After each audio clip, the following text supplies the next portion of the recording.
This is a video response to chaos311clarity. He wanted us to make a video telling him how we got into YouTube and why we were a member of the YouTube community. Didn't want to see our favorite gun, didn't want to see our favorite knives, didn't want to see our car.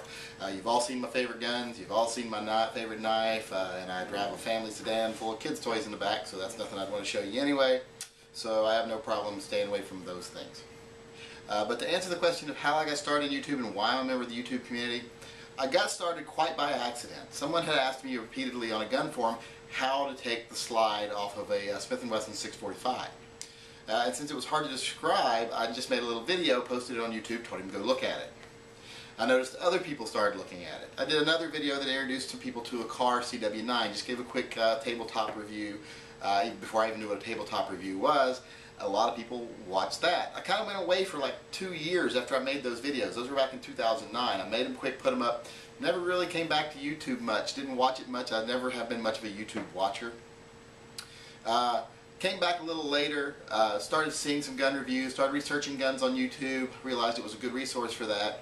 And then I started to notice people posting a lot of videos about reviews and stuff. And I had always done reviews for, I've done a couple ghostwriting reviews for gun magazines, some photos for gun magazines, and I do a lot on the gun forums for reviews and stuff. So I thought, well, why don't I just put one in a video format? So I did a few. This was before I even knew you had a channel. I didn't know there was such a thing as me having a channel. I didn't realize that until about 20 videos in, that there was actually a channel you could go to and see all my videos together. And after a while of posting, I started to realize there's lots of other people that did this. A lot of people that really got into it, a lot of people that shared the same interests I did, but are from different walks of life, different parts of the country. And one of the things I noticed the most is that the people on YouTube tended to be a little more civil, a little more, should we say, civilized than the people on the gun forums, especially certain gun forums like Blog Talk, things like that.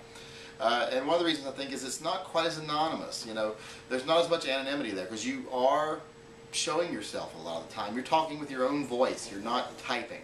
You're not a mysterious typer. So you think before you type, you say some things. Because like I say, you're speaking with your own voice, and sometimes you're even showing your own face. And I've noticed people tend to be nicer when they do that.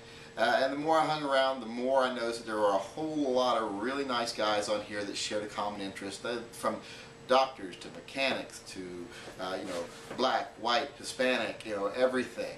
Just everything you could mention, they were on here all sharing their love of firearms. So I decided I wanted to be a part of that. And it just kind of snowballed from there. I just started doing video after video. And that's really how I ended up being in YouTube. It was kind of by accident, and I stayed because it's a nice community. And it's, you know, like I say, it's better than the gun forums. Now, local gun forums tend to be nicer than national gun forums. I belong to some local gun forums where everybody's pretty friendly to everyone because you never know who you're going to run into at the Sportsman's Warehouse, and you don't want to say something today that gets you punched in the nose tomorrow.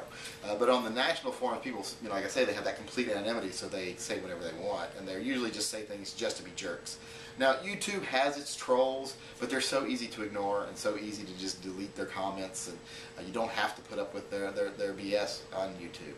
Whereas on gun forums, it's always there for someone to see, no matter what. You have no control over what people say to your stuff.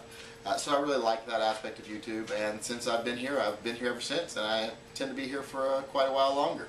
And that's how I started on YouTube, and that's why I'm a member of the YouTube community.